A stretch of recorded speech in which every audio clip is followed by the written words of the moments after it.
8 steps to getting started. Jot this down very quickly. Now, this is something to always come back to, even if you're already an advanced investor, how you can use these 8 steps to access even more money. The first way, even if you had to save your way, even just start saving. Some of these strategies you're going to learn, even if you have to start with no money and save it to get started, then it's still, it doesn't take that long. So you could save some more money. 2, you could sell something. So some people, I know my brother-in-law did this as a strategy. He's a very successful options trader.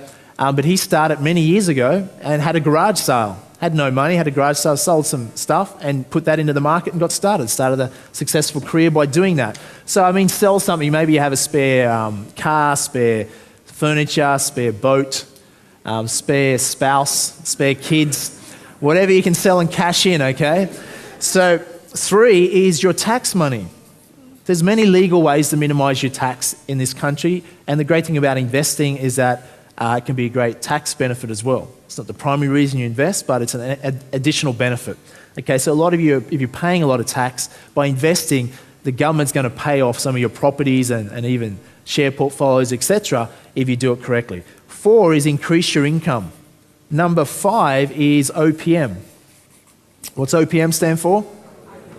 Okay, it's not Afghanistan, it's other people's money. Okay, so OPM, in other words, the concept, let me give an example of that. Let's say you were saving, $100 a week. That's what, $5,200 a year?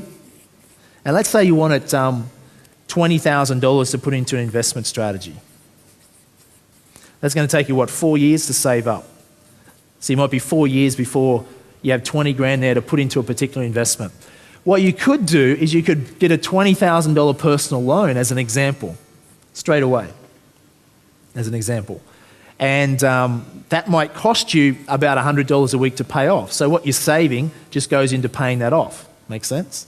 But what it gives you is $20,000 from day one to invest in a particular strategy. It's just an example of some ways other people come up with raising some money to speed up their investment strategy. Does that make sense? Now some people say, borrowing to invest, that must be risky. But the same people, guess what they'll do? They'll go out and happily spend $20,000, $30,000, $50,000 on a what? A car, which has absolute certainty of doubling every 7 to 10 years, is that right? Okay. Guaranteed every time you pull it up the service station, it pumps more cash into your pocket. In other words, people investing is risky, but they'll go and do something that guarantees they'll lose their money. Okay? At least with investing, if you're doing it smartly, you're stacking the odds heavily in your favor. So really, people say, anyone can really get started in a lot of different ways. That's one example. These days, people can get $50,000 personal loans as long as you got a salary, basically. Number 6 is equity. It's probably the most common way. If you have equity in your house or an investment property, maybe your parents have some equity you can access. And, draw down your inheritance early. Don't wait till they die. No, I'm just kidding. But, let's face it. Do most parents want to help their children? Yes or no?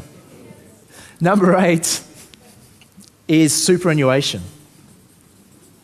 In other words, you might have some super there that you can actively use, to invest and things like that. There are possibilities as well. Make sense? Okay, quickly circle which one of these 8 ways you're currently using to fuel your investment strategy, and maybe tick any that you could potentially consider using. Okay.